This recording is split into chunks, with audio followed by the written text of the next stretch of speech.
Para ser un líder excelente hay que dominar una serie de competencias clave. Vamos a ver brevemente cuáles son esas competencias. Fijaos, de nuevo tenemos una tríada de habilidades, donde tenemos las habilidades de negocio, tenemos las habilidades de liderazgo y tenemos... Perdona, Sergio, ¿puedes darle una para atrás? Gracias. Tenemos las habilidades de negocio, las habilidades de liderazgo y las habilidades interpersonales, ¿vale?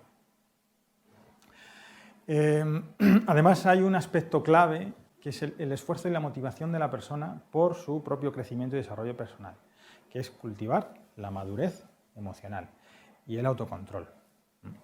Entonces, entramos en el grupo de habilidades de negocio, tenemos el pensamiento estratégico y la orientación a resultados. Entonces, en cuanto a la orientación a resultados, incluye marcar el rumbo y establecer objetivos, elaborar planes, asignar tareas, esperar, medir y premiar el alto rendimiento, hacer un seguimiento continuo y evaluar los resultados y obtener las lecciones aprendidas. Entonces, fijaos, los unos deben crear una visión compartida, prestar atención a las personas y sus sentimientos y sus motivaciones y enfocarlas más en los éxitos que en los errores y los fallos.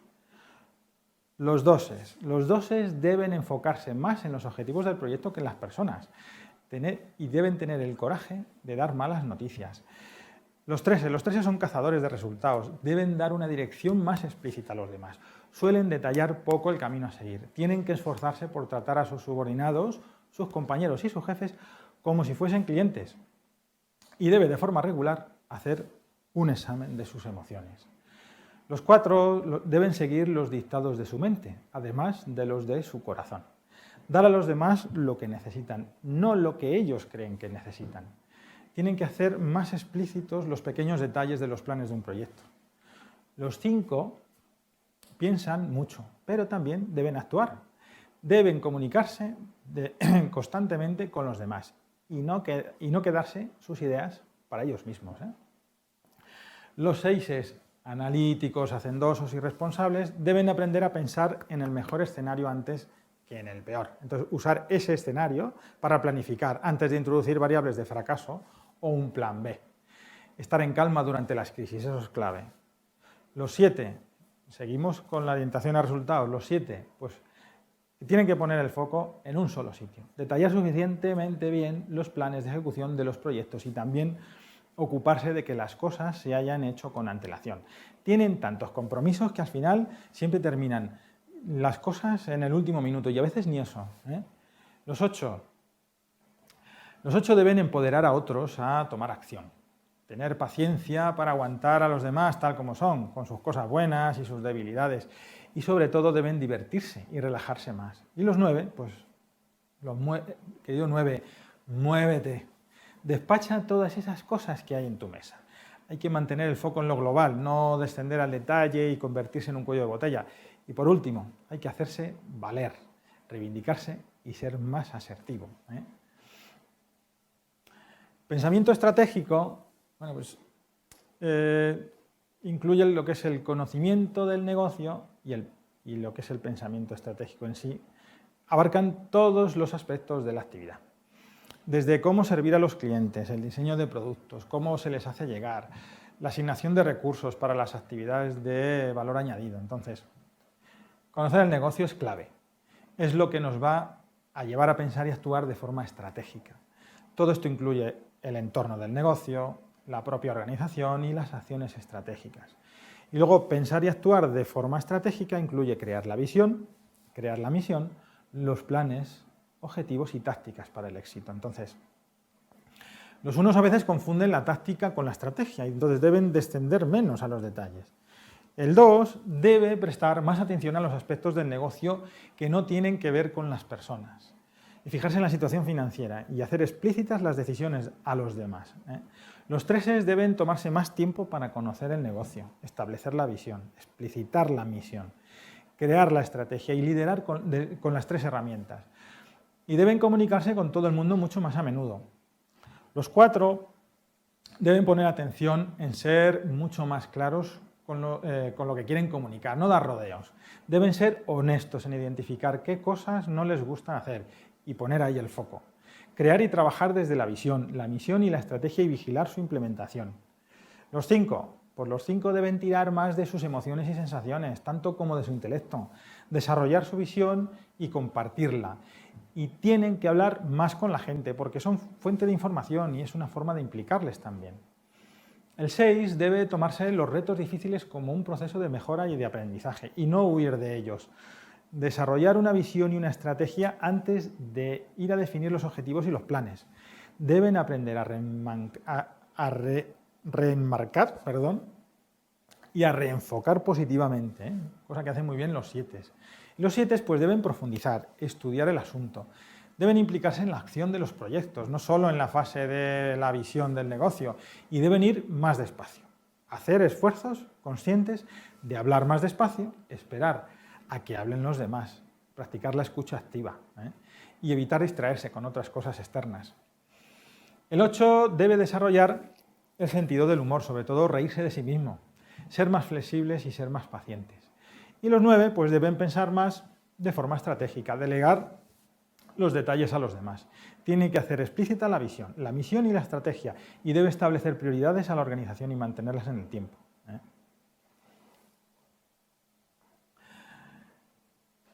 Ahora vamos a meternos con las habilidades de liderazgo, ¿vale? Dentro de las habilidades de liderazgo tenemos los procesos de toma de decisiones y de gestión del cambio. Entonces, en cuanto a la toma de decisiones, pues es una tarea clave para un directivo. Hay que tomar decisiones de forma constante, sin información, rápidamente, en escenarios de incertidumbre. Tener la habilidad de tomar decisiones incluye comprender la cultura de la organización, respetar la estructura de toma de decisiones, comprender el contexto, usar la cabeza, el corazón y las sensaciones que te vienen del cuerpo, sí, porque se toman buenas decisiones cuando se integran los 3, que se corresponden con los 3 centros cerebrales. Por ejemplo, los 1 se descolocan cuando hay emociones involucradas, prefieren que todo sea un proceso racional, pero a veces no es posible. Los 2 pueden verse abrumados cuando son ellos los responsables de tomar la decisión, porque se encuentran más cómodos siendo los consejeros. Los 3 tienden a confiar más en su mente y sus instintos. Para ellos, las emociones son desconcertantes y un obstáculo para pensar y rendir. Los 4 confían sobre todo en su centro emocional, en su corazón. Aunque también son muy analíticos, siempre analizan lo que sienten. Corren el peligro de poner mucho énfasis en cómo ven ellos las cosas. Los 5, que son muy analíticos, acumulan conocimientos, datos, información, usan su centro mental, perdiéndose lo que les puede aportar su centro emocional para sus decisiones. Para los 6, tomar decisiones, resolver problemas, es una tarea clave, lo saben.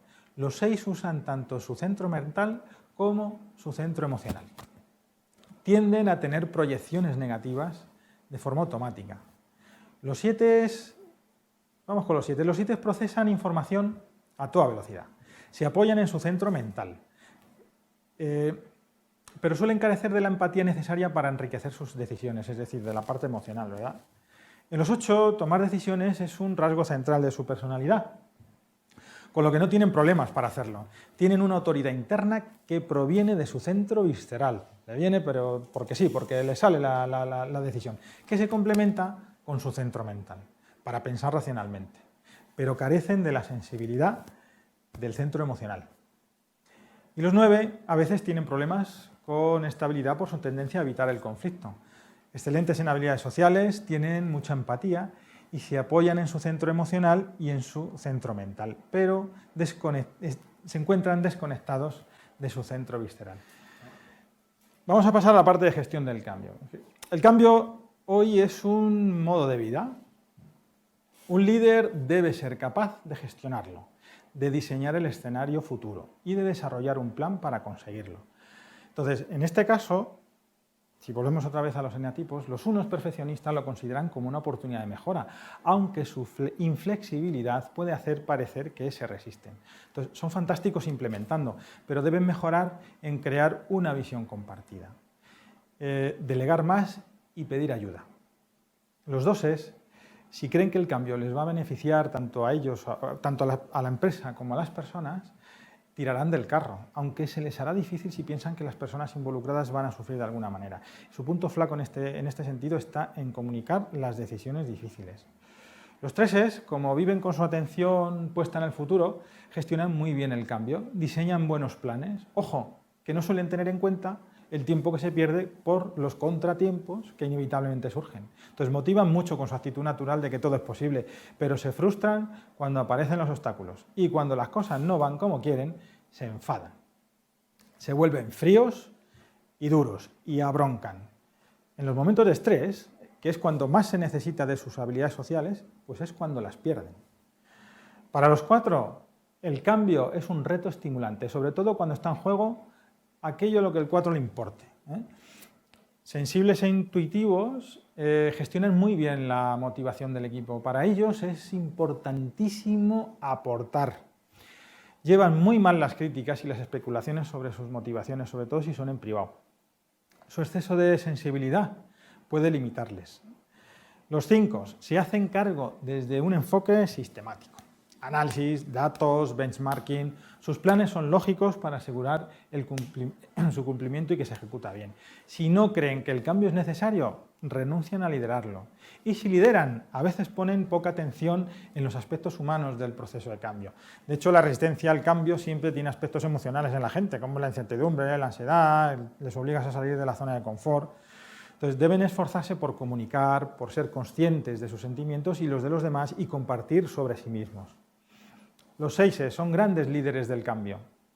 Lideran con claridad y destreza y raras veces se apuntan los tantos. Su mente es fantástica a la hora de plantear el escenario futuro y su transición. Por contra, no les gustan las sorpresas. De hecho, sus planes se fijan para evitarlas. Ojo cuando un 6 pierde la confianza, porque cortan en seco con esa persona y empiezan a proyectar sobre ella sus pensamientos negativos. Para los 7, la innovación y el cambio son partes esenciales de su estilo de liderazgo. Le meten un chute de energía a la organización para llegar más lejos y a nuevos sitios. Les estimulan las grandes ideas, pero dejan a otros los detalles de la implementación.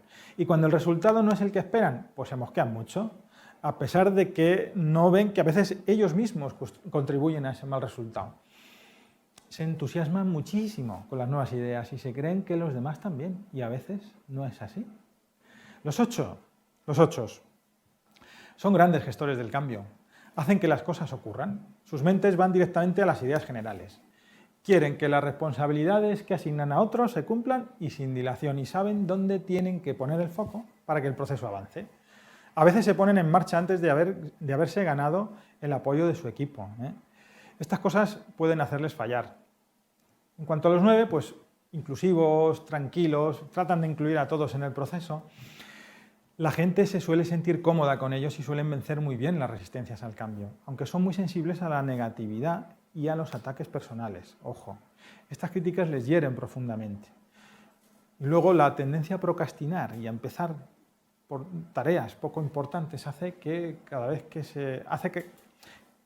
se sobrecarguen más de trabajo por no establecer las prioridades, que se agrava por su propia tendencia a no delegar.